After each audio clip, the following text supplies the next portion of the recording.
Muita coisa que nós vamos ver não podia ser entendida até pouco tempo. Portanto, mesmo que os irmãos tenham estudado as questões proféticas 10 anos atrás, por exemplo, não poderiam ter feito os estudos que nós vamos fazer, alguns deles. Porque nós lemos em Daniel capítulo 12, no versículo 4 e depois no versículo 9, o seguinte: E tu, Daniel, fecha estas palavras e sela este livro. As profecias estão aqui. O desenrolar dos acontecimentos nos últimos dias estão aqui.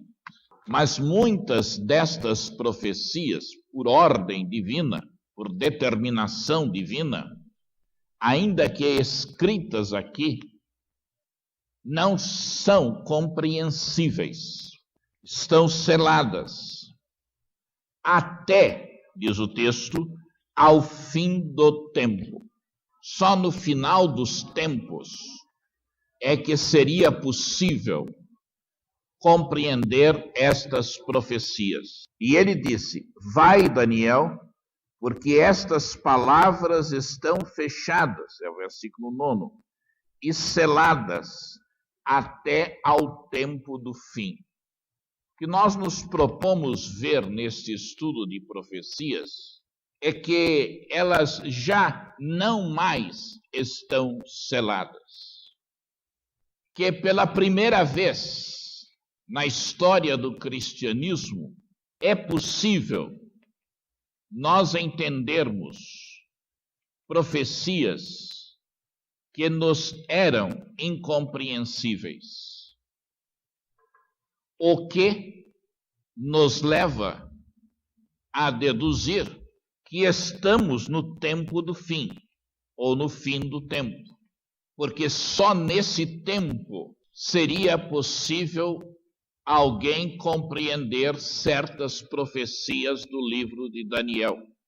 Ora, se nós virmos que algumas já podem ser compreendidas agora, que antes não podiam ser entendidas, é porque agora já não estão mais seladas, porque elas só deixariam de estar seladas e fechadas ao fim do tempo, o fim de todas as coisas. O que nos faz supor que nós estamos no tempo do fim. Mas, se o Senhor Jesus Cristo ainda demorar 100 ou 200 anos para voltar, nós já teremos ido para a glória antes disso. Se ele vier logo, nós seremos arrebatados ao seu encontro. Seja como for, os crentes devemos acalentar sempre a bem-aventurada esperança da volta do Senhor Jesus Cristo. Para nós, os crentes, ela é bem-aventurada, isto é uma esperança feliz, que nos traz felicidade, porque nós aguardamos o arrebatamento da igreja e iremos estar com o Senhor para sempre.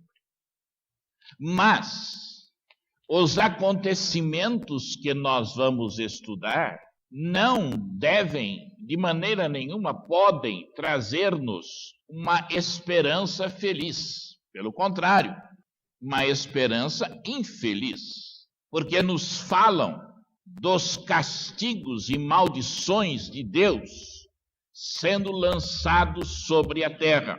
É feliz para os crentes, porque, segundo grande parte dos eruditos crê, nós teremos sido arrebatados antes. Não podemos, porém, ser dogmáticos nestas questões. Há eruditos fiéis à palavra de Deus que, no seu entender, compreendem que nós, crentes, vamos passar pela grande tribulação aqui na terra. e seremos arrebatados ao final da grande tribulação. Outros acreditam que nós seremos arrebatados no meio da grande tribulação. Nós estaremos estudando partindo da posição de que seremos arrebatados antes da grande tribulação. De outra maneira, a volta de Cristo não poderia ser chamada de bem-aventurada esperança.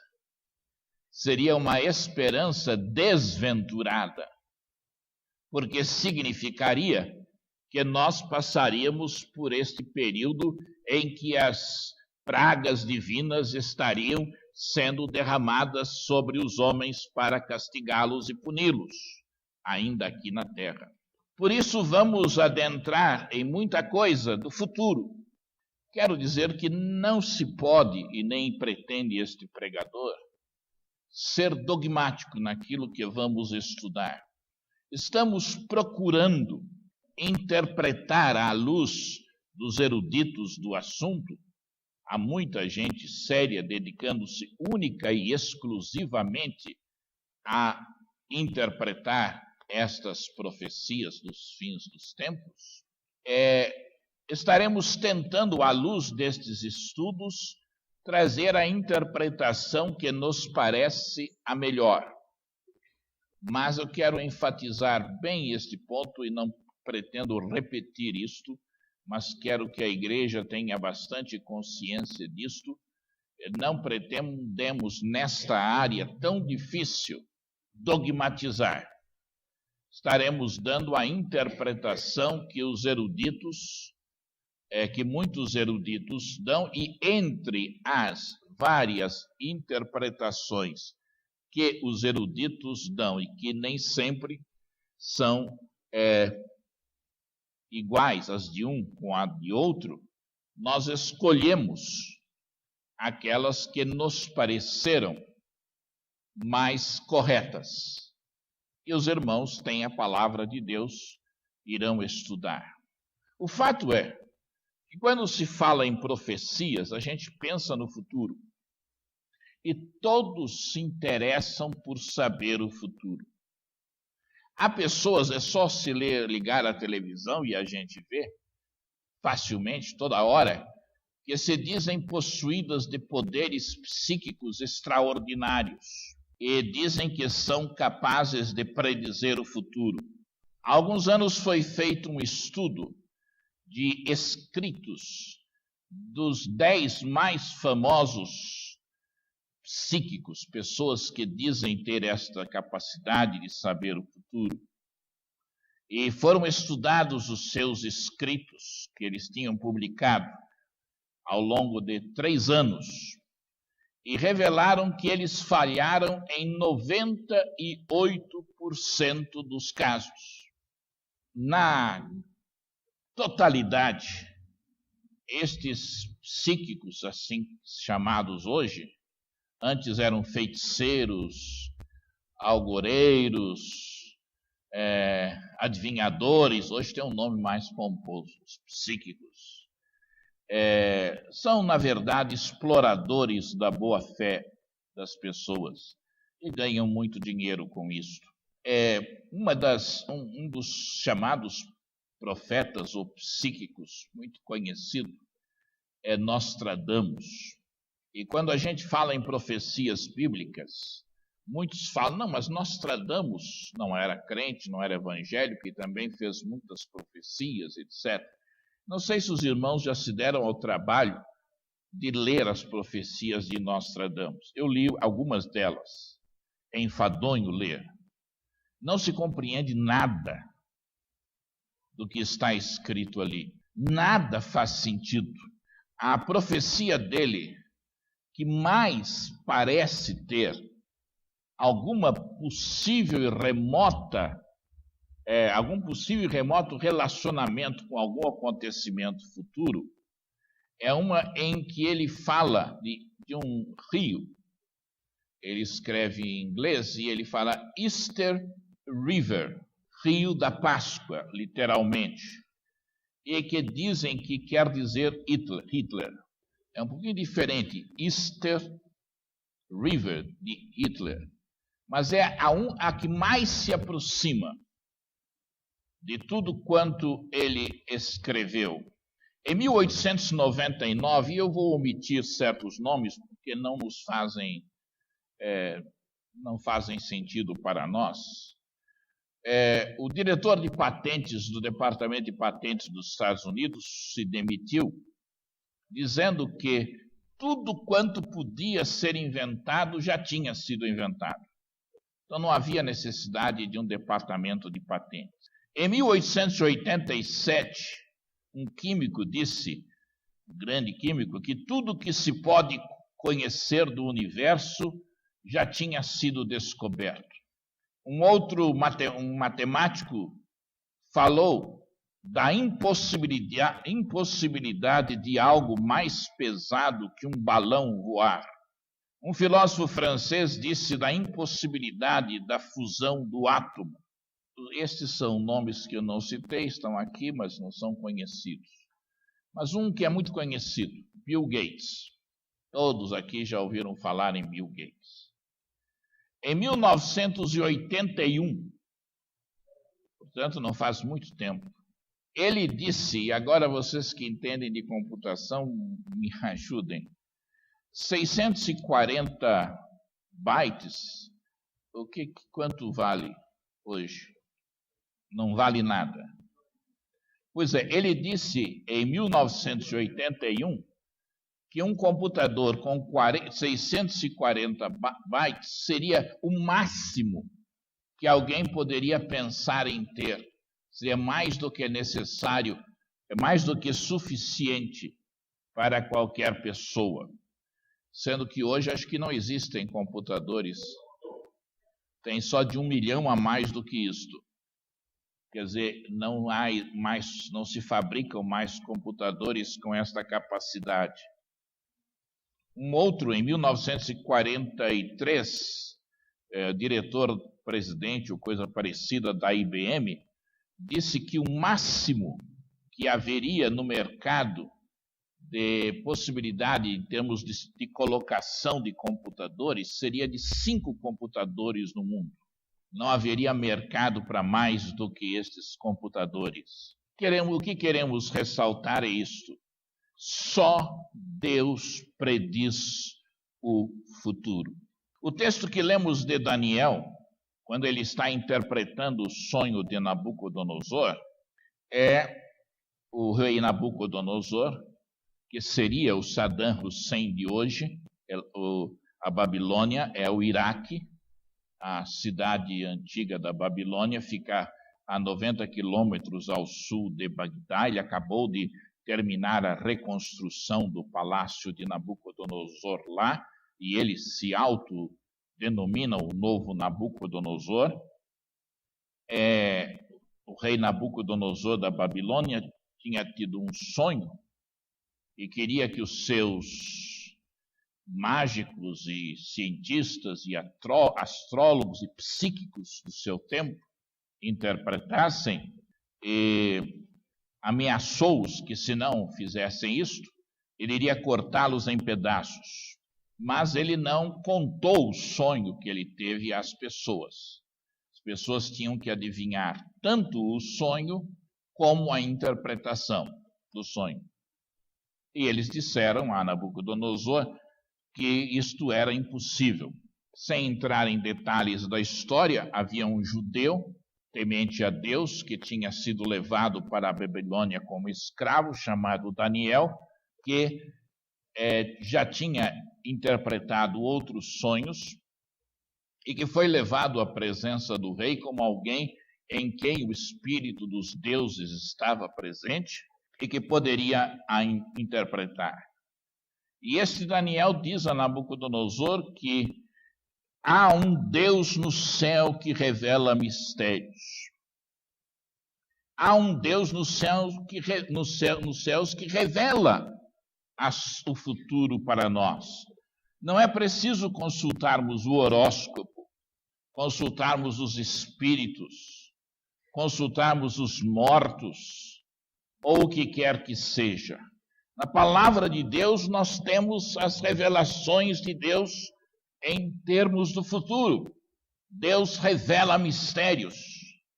Na Bíblia, nós temos 1817 predições individuais a respeito de 737 assuntos diferentes. Elas são encontradas em 8.352 versículos e somam 27% dos versículos da Bíblia. 27%, quase 30% dos versículos da Bíblia são profecias. São mistérios a respeito do futuro que Deus nos revelou. Isto é, há um Deus no céu que revela os mistérios. Como é que nós podemos saber se as profecias da Bíblia que ainda não se cumpriram, irão se cumprir? Bem, a maneira mais fácil é olharmos para aquelas que já se cumpriram.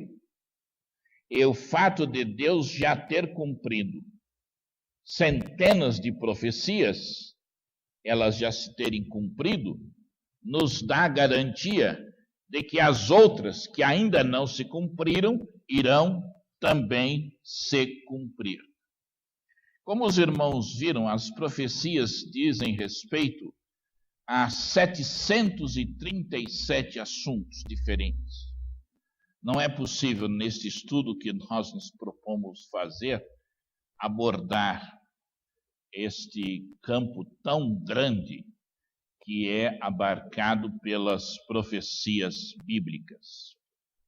Mas nesta série à noite, intitulada Profecias, Vivendo à Luz da Volta de Cristo, nós vamos estudar duas colunas mestras do edifício das profecias bíblicas. Uma é a nação de Israel e a outra é o Senhor Jesus Cristo.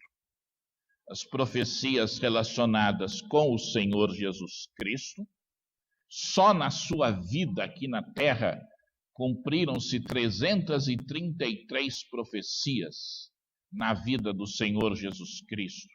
Não vamos estudar todas as 333, é evidente. Mas profecias relacionadas com o Senhor Jesus Cristo e profecias relacionadas com a nação de Israel são as duas colunas mestras de todo o edifício das revelações de Deus. Se verificarmos, pelo estudo de algumas destas profecias, que elas têm se cumprido ou estão se cumprindo nos nossos dias, nós poderemos com certeza ter aqui uma base, um fundamento para acreditar que as outras profecias que ainda não se cumpriram, irão se cumprir também. Por exemplo, Jesus Cristo disse que quem não crer nele como seu Salvador será condenado, irá padecer sofrimentos eternos, no que a Bíblia chama de inferno. Isto é uma coisa que está predita para um futuro. Depois da morte da pessoa, Jesus Cristo disse que se ela não o recebesse como seu Senhor e Salvador, ela iria ser condenada e iria padecer eternamente. O fato de Deus ter cumprido já outras profecias me faz crer que estas também irão se cumprir. O mesmo Deus que fez aquelas que já se cumpriram, que pronunciou aquelas que já se cumpriram, é o Deus que disse que quem crê em Jesus Cristo como seu Senhor e Salvador está salvo.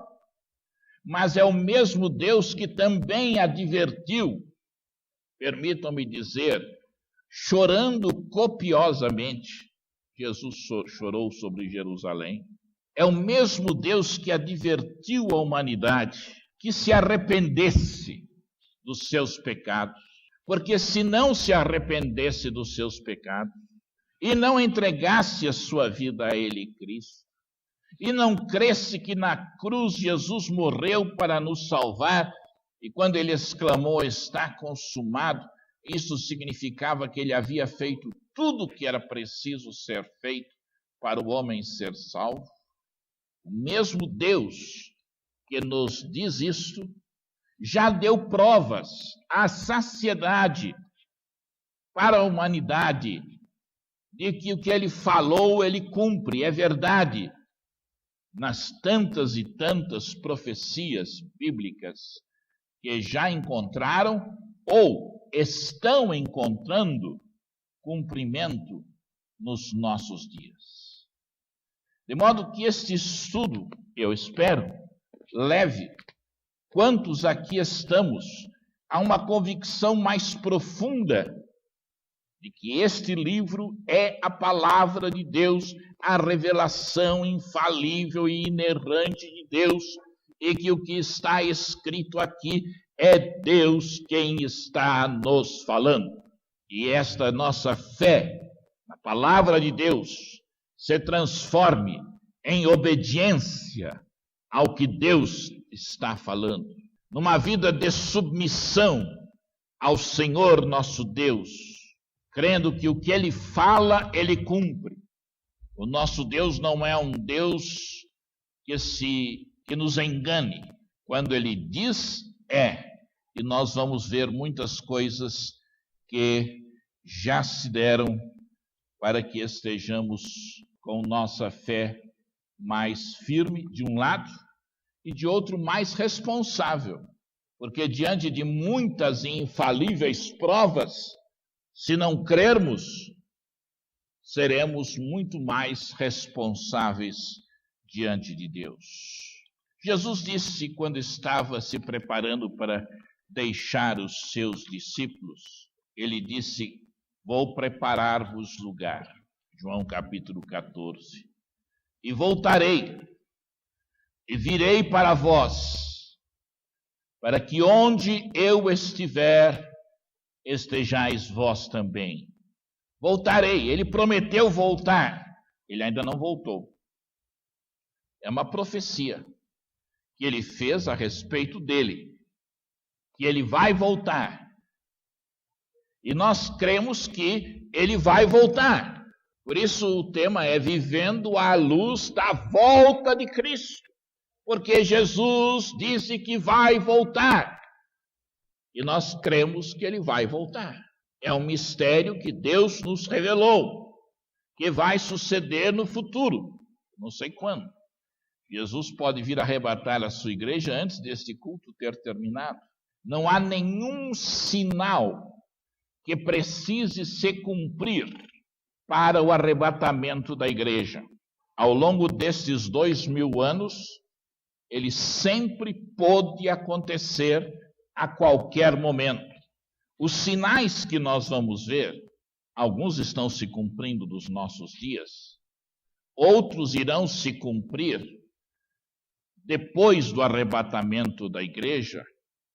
Estes sinais que irão se cumprir depois do arrebatamento da igreja, quando nós vemos, como vamos ver, que o cenário para estes acontecimentos já está ficando pronto, que aquilo que precisava acontecer no mundo para que estes acontecimentos se dessem, já aconteceu, está acontecendo.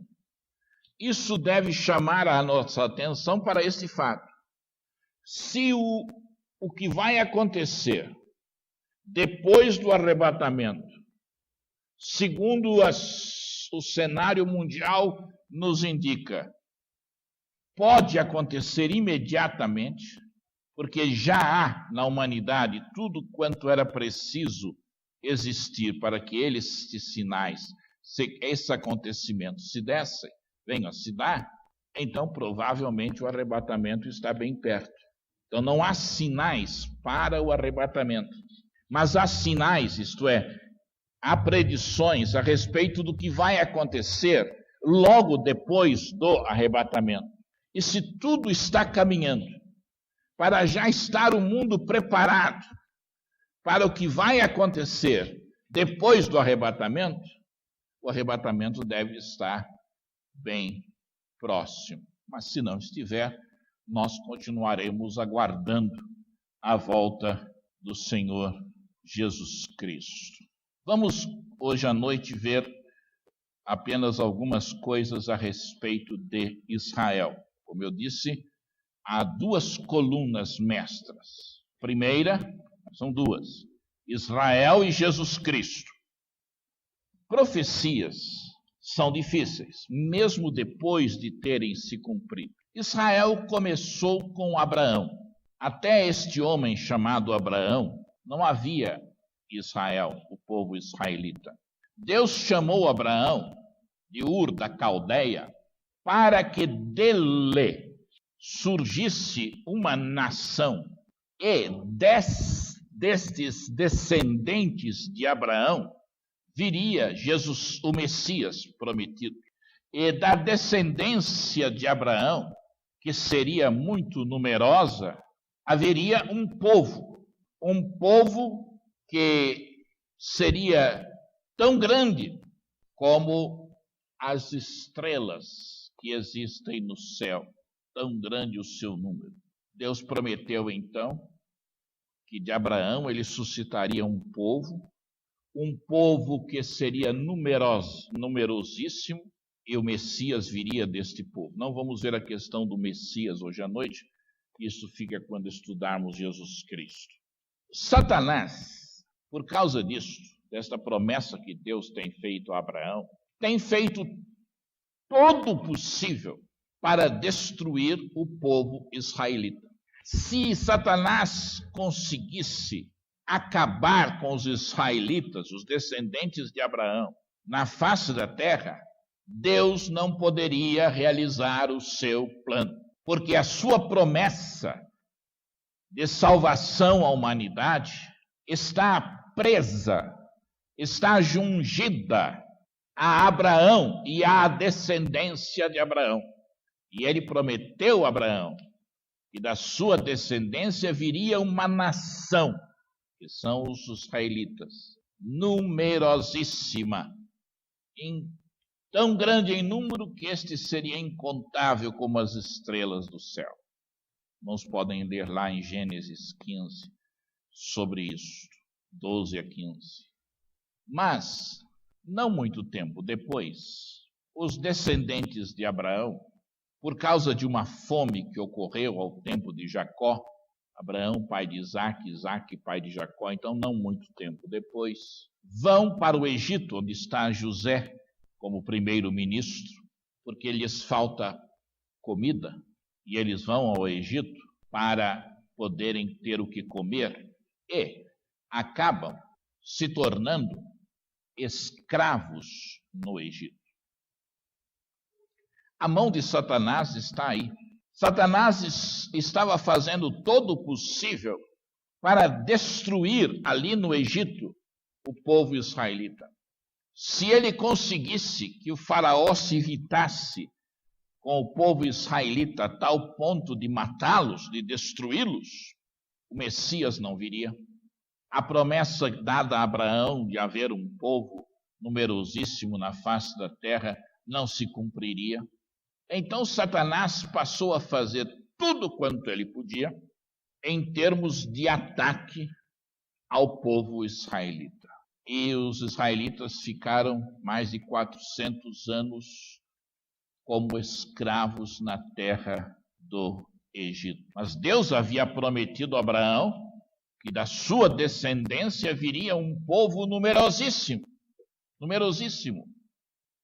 E então nós lemos em Êxodo capítulo 12, versículos 40 e 41, ora, o tempo que os filhos de Israel moraram no Egito foi de 430 anos, e aconteceu que ao fim de 430 anos, naquele mesmo dia, todos os exércitos do Senhor saíram da terra do Egito.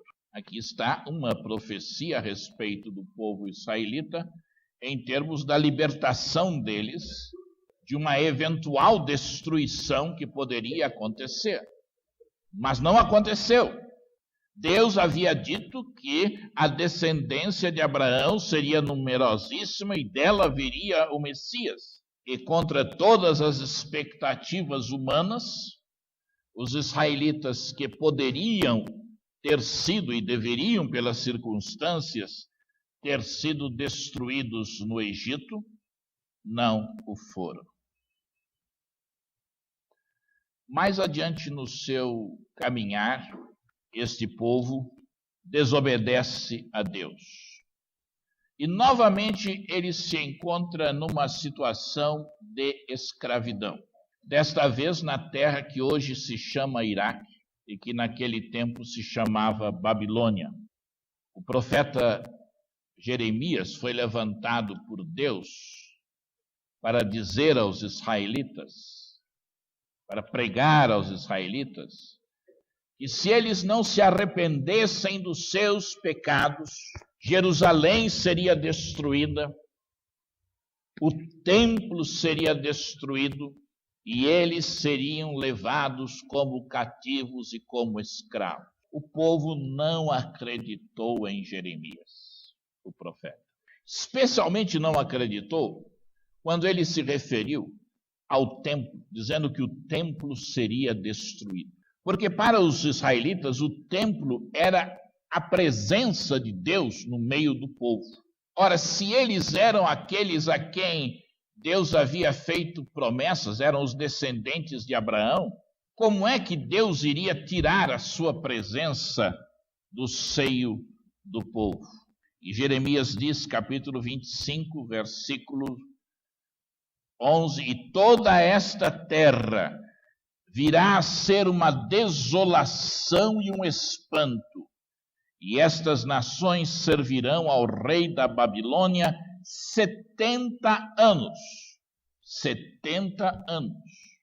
E o profeta Isaías, preciso também nas suas predições, diz que este povo, ao cumprirem-se os 70 anos, e ao voltar do cativeiro na Babilônia para a sua terra, voltaria por mãos de um incrédulo, um rei, que eles, já veremos daqui a pouco, Isaías dá o nome. Esta época em que Isaías e Jeremias escreveram foi antes de Jerusalém e o templo caírem. E Isaías diz o seguinte, 44, 28, que digo de Ciro, Ciro viria a ser o rei dos medos persas que tomaria a Babilônia de Nabucodonosor, dos seus descendentes, que assumiria o controle, e seria este Ciro que iria emitir o decreto do término do cativeiro, permitindo que os israelitas voltassem. E ele é que, um incrédulo, iria cumprir e emitir um decreto 70 anos depois. Mas Isaías disse, que digo de Ciro, ele é meu pastor, e cumprirá tudo o que me apraz, de modo que ele também diga de Jerusalém, ela será edificada, e o fundamento do templo será lançado.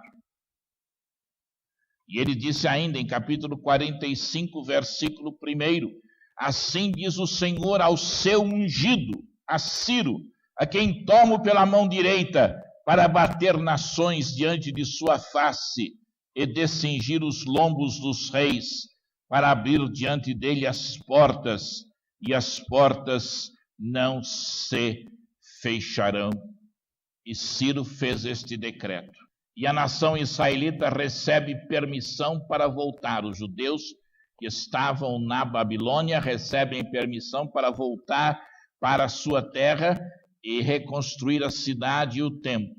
Mas aconteceu que a grande maioria, 95% do povo, não voltou. Só 5% do povo voltou. Porque Jerusalém, o que era Jerusalém? Era um monturo de pedras. Lá estavam os foragidos da lei, os pervertidos. Se fosse hoje, nós diríamos que era um antro de drogados, por exemplo, viciados. Eles não quiseram voltar, eles eram agora negociantes prósperos na Babilônia. Mas os 5% que voltou reconstruiu a cidade de Jerusalém. E isto aconteceu, esta volta, 70 anos depois, como Jeremias tinha predito. E se os irmãos lerem aquela oração de Daniel pelo seu povo, ele começa a oração, diz o texto bíblico, que estudando os textos do profeta Jeremias, ele tinha chegado à conclusão que os 70 anos de que o profeta Jeremias tinha falado estavam para se cumprir. E então Daniel orou aqueles 21 dias, pedindo a Deus que o povo de Israel voltasse, que Deus cumprisse a profecia que ele havia feito, e que o povo de Israel voltasse. E para responder a esta oração, veio Ciro dos Medo-Persas, invadiu a Babilônia, derribou o rei que estava governando, que era um dos descendentes de Nabucodonosor. Ciro assumiu o trono, segundo Isaías havia dito, era Ciro o nome daquele que viria, e fez o decreto, permitindo, no ano 538 a.C., ele emite um decreto dizendo que os judeus podem voltar para a sua terra. Uma profecia que prediz que em 70 anos isto aconteceria, e isto acontece em 70 anos. Prediz o nome do rei, diz que ele é Ciro. Mas em Levíticos nós lemos, capítulo 26, versículo 18. Se nem ainda com isto me ouvirdes, prosseguirei em castigar-vos 7 vezes mais por causa dos vossos pecados. E a terceira profecia e última que vemos hoje à noite é a que se relaciona com o fato que 95% dos israelitas não voltaram como Deus tinha mandado que fizessem. Por não terem obedecido a Deus, cumpre-se na vida deles a profecia de Levíticos, de eles serem castigados 7 vezes mais por esta desobediência. Que ele chama o profeta Ezequiel e dá uma profecia ao profeta Ezequiel. Toma também uma panela de ferro e põe-na por muro de ferro entre ti e a cidade. E olha para a cidade, e ela será cercada, e tu a cercarás. Isso servirá de sinal para a casa de Israel. Tu também deita-te sobre o teu lado esquerdo, e põe sobre ele a iniquidade da casa de Israel, conforme o número dos dias em que te deitares sobre ele, levarás a sua iniquidade. Pois eu fixei os anos da sua iniquidade, do seu castigo, para que eles te sejam contados em dias, 390 dias. Assim levarás a iniquidade da casa de Israel, e quando tiveres cumprido estes dias, deitar-te-ás sobre o teu lado direito, e levarás a iniquidade da casa de Judá. 40 dias te dei, cada dia por 1 ano. Ele diz que os israelitas seriam castigados por não terem voltado 390 anos, mais 40 anos, o que daria e dá 430 anos de castigo. Mas eles já tinham sido castigados 70 anos. Então sobram 360 anos que eles teriam que ser castigados e disciplinados. O ano em que eles tiveram a permissão para voltar depois do decreto foi em 538, foi o ano 536 a.C. Nós temos 390 mais 40, dando 430. Já tendo cumprido 60, faltam 360 anos. Porém, eles serão castigados 7 vezes mais, segundo nós vimos em Levíticos. E 7 vezes 360 dá 2.520 anos. Mas estes são anos proféticos, anos bíblicos, tem 360 dias. Nosso calendário conta 365 dias e de vez em quando temos um ano bissexto. Transformando isto no nosso calendário, esses 2.584 anos. Nesse tempo terminaria o castigo de Deus sobre Israel, de eles estarem castigados, dispersos, espalhados por não terem retornado.